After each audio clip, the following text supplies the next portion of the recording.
नमस्कार, मैं सुरेंद्र शासक, प्रधानाचार्य शहीद प्रभु राम चौटिया, राजकीय उच्च माध्यमिक विद्यालय बिंदास। इस कोरोना महामारी के दौरान जब लॉकडाउन चल रहा है तो मैंने विचार किया कि कक्षा 10 जिनके अभी तक सामाजिक विज्ञान का और गणित का प्रश्न पत्र नहीं हुआ है, उन बच्चों के हित में मैंने सामाजिक विज्ञान का एक पाठ वीडियो बना करके अपलोड करने का सोचा, एक छोटा सा प्रयास किया है। बच्चों, कक्षा 10 में जो छठा अध्याय है केंद्र सरकार, वो 7 अंक का है और आपको ये बता दूं कि इस पाठ में से एक प्रश्न जो आएगा वो निबंधात्मक होगा, बड़ा प्रश्न होगा। तो पहले इसके पूरे कंसेप्ट अपन अच्छी तरह से समझ लेते हैं। जो आपके पाठ में दिए गए टॉपिक हैं उसके अकॉर्डिंग मैं पूरी डिटेल समझाऊंगा, ध्यान से समझना। बता दूं, सबसे पहले इसमें दिया हुआ है कि सरकार का अर्थ और परिभाषा क्या है। तो अपन सबसे पहले समझेंगे कि सरकार क्या होती है। तो सरकार का अर्थ और परिभाषा बता दूं, सरकार वास्तव में एक जीवन संस्था है। अपन यदि राज्य की कल्पना करें तो ये एक अमूर्त संस्था के रूप में है, जबकि इसकी अभिव्यक्ति सरकार के रूप में होती है। अपने भारतीय संविधान में जो संघीय शासन प्रणाली है उसी को अपन केंद्र सरकार के तहत पढ़ेंगे। और उसमें बता दो, सबसे पहले सरकार यानी प्रशासन क्या है। अब सरकार होती क्या है? तो सरकार वह है जो किसी राज्य के में निवास करने वाली समस्त जनता के हितों का रक्षण करती है, उसके लिए कानून बनाती है, कानून की क्रियान्वित करती है। ठीक तरह से यदि कानून का पालन नहीं होता है तो पालन करवाने का दायित्व करती है। इस तरह सरकार के यानी प्रशासन के 3 अंग होते हैं। तो प्रशासन के जो 3 अंग होते हैं उसमें पहला है व्यवस्थापिका। व्यवस्थापिका को अपन विधायिका भी कह सकते हैं और इसे भारत में संसद कहते हैं। विधायिका या जो संसद है वो कानून बनाने का काम करती है, अर्थात कानून बनाना ये संसद का काम है। इसी तरह अलग अलग देशों में इस निकाय को अलग अलग नामों से जाना जाता है। ब्रिटेन में इसे पार्लियामेंट कहते हैं, जापान में इसे डाइट कहते हैं, इसी तरह अफगानिस्तान में शूरा कहते हैं। तो अपने यहाँ पे अपन पढ़ेंगे, पहला अंग व्यवस्थापिका, दूसरा है कार्यपालिका। कार्यपालिका कानून को लागू करने का काम करती है, अर्थात कानून लागू करना इसका काम है। लागू करना या क्रियान्वित करना एक ही बात है। लागू करने का काम कार्यपालिका करती है। और तीसरा जो है वो है न्यायपालिका। इनको अपन पूरी तरह से डिटेल से पढ़ेंगे। न्यायपालिका जो है वो कानून का संरक्षण करती है और इस संबंध में जो काम करने वाली इकाई है उसके बारे में कानून का संरक्षण, यानी यदि कानून का कोई उल्लंघन होता है तो कानून का संरक्षण करने का काम न्यायपालिका का है। स्टूडेंट्स, आप ध्यान दीजिएगा, अपन व्यवस्थापिका को पहले पढ़ेंगे क्योंकि व्यवस्थापिका या विधायिका जो है वो संसद कहलाती है और संसद में 3 चीजें शामिल है। सबसे पहले मैं बात करूंगा लोकसभा की, दूसरी बात राज्यसभा, अर्थात लोकसभा और राज्यसभा संसद के 2 सदन हैं। और तीसरा जो पार्ट है या अंग है वो है राष्ट्रपति, अर्थात राष्ट्रपति संसद का अभिन्न अंग है। मैं आपको बता दूं कि संसद के गठन का इन तीनों से मिलकर के संसद बनती है और संसद के गठन का प्रावधान भारत के संविधान में, भारत का संविधान जो 79 है यानी 79 में संसद के गठन का प्रावधान किया गया है। इसके अलावा जो राज्यसभा का गठन है वो आर्टिकल 80 में और लोकसभा का गठन है वो आर्टिकल 81 में। और राष्ट्रपति को अपन अलग से देखेंगे क्योंकि ये जो पूरी संघीय शासन व्यवस्था है वो भारतीय संविधान के भाग 5 में अनुच्छेद 52 से लेकर के 151 तक ये जो पूरा सिस्टम है ये पूरी भारत की संघीय शासन व्यवस्था का है। अपन यहाँ पर अलग अलग तरीके से देखेंगे। सबसे पहले लोकसभा के गठन के बारे में पढ़ेंगे, फिर राज्यसभा के गठन के बारे में पढ़ेंगे, इसके अलावा राष्ट्रपति, क्योंकि राष्ट्रपति को अपन कार्यपालिका के अंतर्गत पढ़ेंगे। तो पहले अपन लोकसभा के सदस्यों के बारे में, उनकी योग्यताओं के बारे में जिक्र कर लेते हैं। उससे पहले मैं बता दूं कि सबसे पहले अपन पढ़ते हैं लोकसभा। लोकसभा बता दो, लोकसभा लोकप्रिय सदन है, प्रथम सदन है, और यहां पे इस सदन में बहुमत दल का जो नेता होता है वो भारत का प्रधानमंत्री बनता है और वही वास्तविक प्रमुख होता है। यहाँ पे अपन बात करेंगे कि लोकसभा के सदस्य कौन होते हैं और उनका निर्वाचन कैसे होता है। तो लोकसभा के सदस्यों की जो संख्या है वो भारतीय संविधान में शुरुआत में 500 निर्धारित की गई थी, बाद में उसमें संशोधन किया गया और अभी वर्तमान स्थिति यह है कि 552 अधिकतम सदस्य संख्या हो सकती है। उसमें से 530 विभिन्न राज्यों से, 20 केंद्र शासित संघ शासित प्रदेशों से और 2 सदस्यों का मनोनयन राष्ट्रपति एंग्लो इंडियन का मनोनयन करता है। इस तरह 530 सदस्य हो सकते हैं। इनका निर्वाचन प्रत्यक्ष रूप से जिन मतदाताओं का नाम मतदाता सूची में दर्ज है, यानी 18 वर्ष की आयु जिन्होंने कर ली है, वो वयस्क मतदाता अपना सीधा मत देते हैं और इस तरह 530 प्लस 20 प्लस 2 दो आवश्यकता अनुसार राष्ट्रपति चाहे तो उन्हें मनोनीत कर सकता है। और इन सदस्यों में वर्तमान स्थिति यह है कि इन सदस्यों की संख्या 543 है, 530 प्लस 13 और 2 ये एंग्लो इंडियन। इस तरह 543 सदस्यों का निर्वाचन लोकसभा के लिए। और उनका कार्यकाल की जब बात करते हैं कि लोकसभा के सदस्यों का कार्यकाल कितना होता है, तो कार्यकाल में बता दूं आपको कि 5 वर्ष के लिए लोकसभा के सदस्यों का निर्वाचन होता है और बीच में किसी कारण से अविश्वास प्रस्ताव की स्थिति में या कहीं किसी दल को बहुमत नहीं होता है, साबित अविश्वास की स्थिति में लोकसभा बंद की जा सकती है। ऐसा प्रावधान भारतीय संविधान के अनुच्छेद 85 में है। भारतीय संविधान के अनुच्छेद 85 में राष्ट्रपति द्वारा समय से पूर्व लोकसभा बंद किए जाने का प्रावधान है।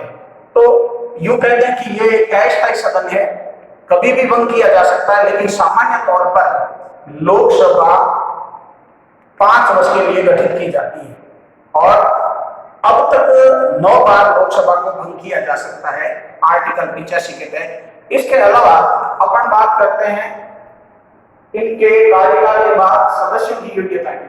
बता दो, लोकसभा के सदस्य के लिए जो योग्यताएं हैं वो ये है कि वह भारत का नागरिक हो और कम से कम 25 वर्ष की आयु का हो चुका हो, वो दिवालिया पागल नहीं हो, किसी भी लाभ के पद पर तारित नहीं हो। ऐसी योग्यताएं लोकसभा सदस्य के लिए है। इसके अलावा अधिवेशन की बात करें तो लोकसभा के 2 अधिवेशनों के बीच अधिकतम 6 महीने का अंतर हो सकता है। 6 माह के भीतर दूसरा अधिवेशन होना अनिवार्य है। लोकसभा का जो पदाधिकारी है वो लोकसभा अध्यक्ष होता है और लोकसभा अध्यक्ष और उपाध्यक्ष पद का प्रावधान भारतीय संविधान के अनुच्छेद 93 में है। लोकसभा अध्यक्ष जिसे स्पीकर भी कहते हैं, ये लोकसभा सदस्यों द्वारा ही निर्वाचित होता है और लोकसभा की कार्यवाही को नियमित रूप से संचालित करना, उसकी बैठकों की अध्यक्षता करना, सदन की कार्यवाही को शांतिपूर्ण तरीके से संचालित करना, अनुशासन में बनाए रखना, कोई विधेयक दल विधेयक है अथवा नहीं, इसका अंतिम निर्णय लोकसभा अध्यक्ष ही करता है। और संयुक्त अधिवेशनों की अध्यक्षता, जहां पे बता दूं आपको कि संयुक्त अधिवेशन भारतीय संविधान के अनुच्छेद 108 के तहत राष्ट्रपति द्वारा आहूत किया जाता है। जब 2 सदनों के बीच कोई विवाद की स्थिति बनती है तो ऐसी स्थिति में राष्ट्रपति संयुक्त अधिवेशन को बुलाता है, उसकी अध्यक्षता लोकसभा अध्यक्ष करता है।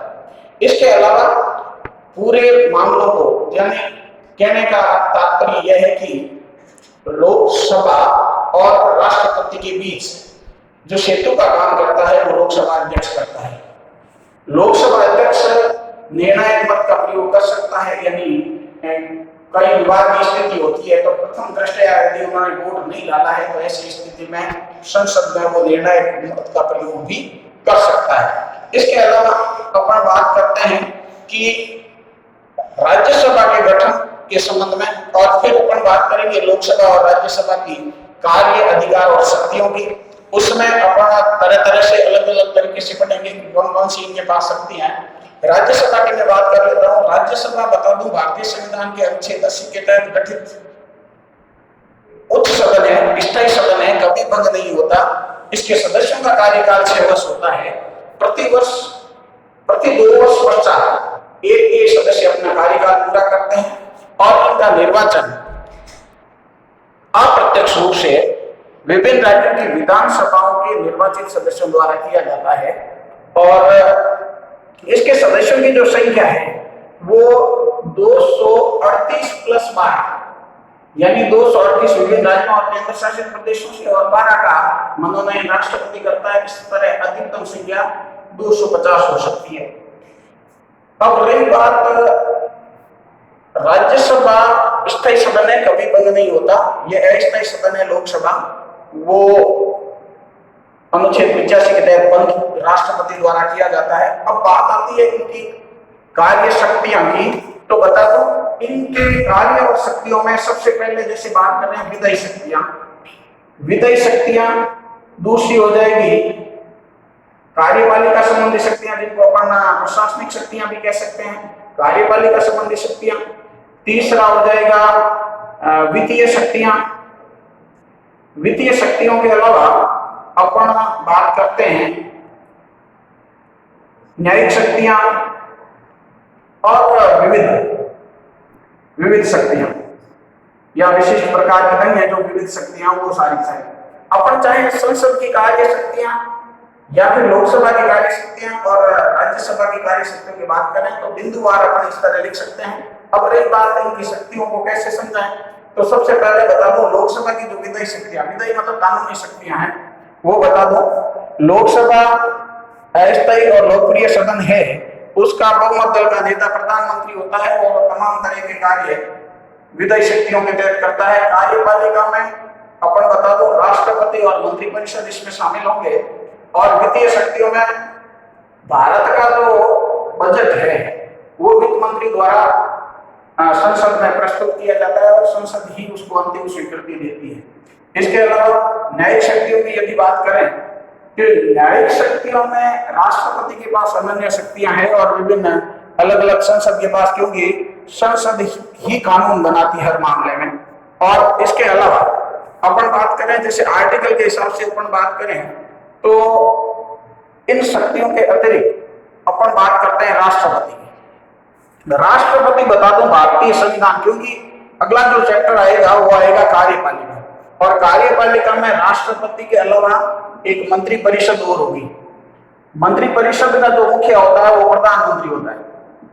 अपन यहाँ पे बात करें कि कार्यपालिका में राष्ट्रपति का जो प्रावधान है, राष्ट्रपति कौन होगा, तो उसके लिए बता दो आर्टिकल 52 में भारत में एक राष्ट्रपति पद का प्रावधान है जो वैधानिक प्रमुख, संवैधानिक प्रमुख होता है, नाम मात्र का प्रमुख होता है, जबकि वास्तविक प्रमुख तो प्रधानमंत्री होता है। हम यहाँ बात कर रहे हैं कि भारतीय संविधान के अनुच्छेद 53 में ये लिखा है कि राष्ट्र संघ की समस्त कार्यपालिका शक्तियां राष्ट्रपति में नीत होगी। और अनुच्छेद 54 में राष्ट्रपति के निर्वाचन के बारे में जिक्र किया गया है। राष्ट्रपति का जो निर्वाचन है वो एक निर्वाचक मंडल द्वारा होगा।